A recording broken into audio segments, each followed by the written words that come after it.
Hi, and welcome to Real Days Tech Days. My name is Roman, and I'm Microsoft Dynamics Business Central developer, and today I'm going to tell you about my Google Drive integration for Business Central. On this channel we have fun with Microsoft Dynamics development, bikes, motorcycles and DIY. Stay tuned for the hot tech stuff. Microsoft Dynamics Business Central allows you to work with images. For example, you can add an image for an item. But if you want to link one image to several items, then you have to build a customization. When you upload an image for an item, then that image is stored in SQL database, which is actually not good, as media eats space and makes UDB sloppy. In the cloud you have just 80 GB of space for your tenants, so you can easily get out of space and will have to pay for an extra volume.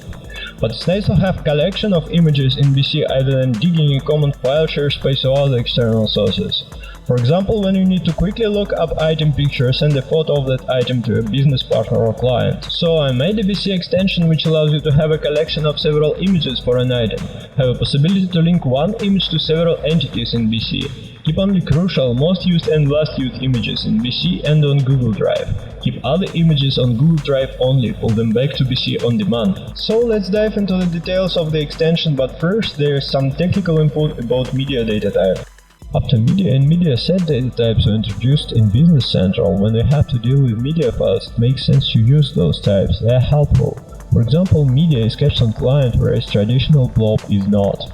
Under the hood of media data type, we can observe tenant media table, which basically encapsulates a blob data type. Tenant media table is a system table and you can work with it directly in your code, but you can't extend it.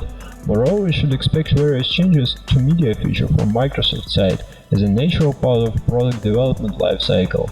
So in general it makes more sense to use the media data type other than tinkering with tenant media table, unless it's absolutely required.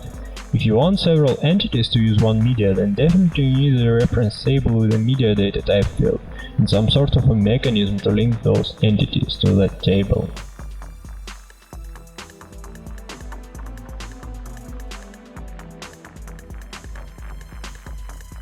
For linking BC and Google Drive, I created an integration table GDI media.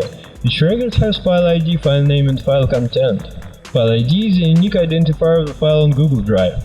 After you add a new file to BC from your device, then the file is pushed to Google Drive. Then the unique file ID is created on Google Drive and sent back to BC. If there is a delay between adding the file and pushing it to Google Drive, then the file ID can be 0 till the file is finally pushed. File name is just the name of the file on your device from which you uploaded that file. As for file content, you can think about it as a file in the cache. It's empty when the file content is only located on Google Drive, and contains a link to tenant media table when the file is in Business Central. You can think about GTI media table as a cache.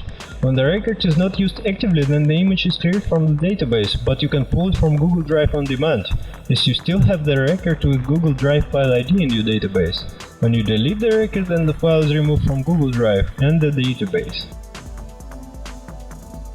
For linking GDI media to BC entities, I created a GDI link table. Each record has media ID, entity type ID, entity ID and entry no. Media ID is an ID for linked GDI media. Entity type ID is an identifier for linked entity type, for example an item, a customer or a vendor. Entity ID is a code or number of the entity, for example a code of an item. Entry no is just a number of a file in the collection of files for an entity. Not mandatory, but nice to have that field for sorting purposes. When you add or replace images, they are synchronously sent to Google Drive. However, we sync all files, then a new entry is created in the queue with a status to handle, and then the queue handler job will process those entries. Same applies to removal of the images. They are firstly deleted from BC, and then changes are pushed to Google Drive. So, if your BC tenant loses the connection to the Google Drive API, then the changes that you've made will process asynchronously. I was also thinking about adding an async-only mode, which you can switch on to improve performance.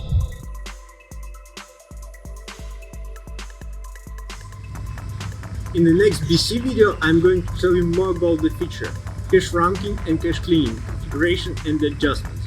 If you want to try the feature, please visit my GitHub. If you want to read more about the feature, please check the Telegraph article. I put all the links below in the video description. Stay tuned, subscribe and take care. And write free citizens. See you soon.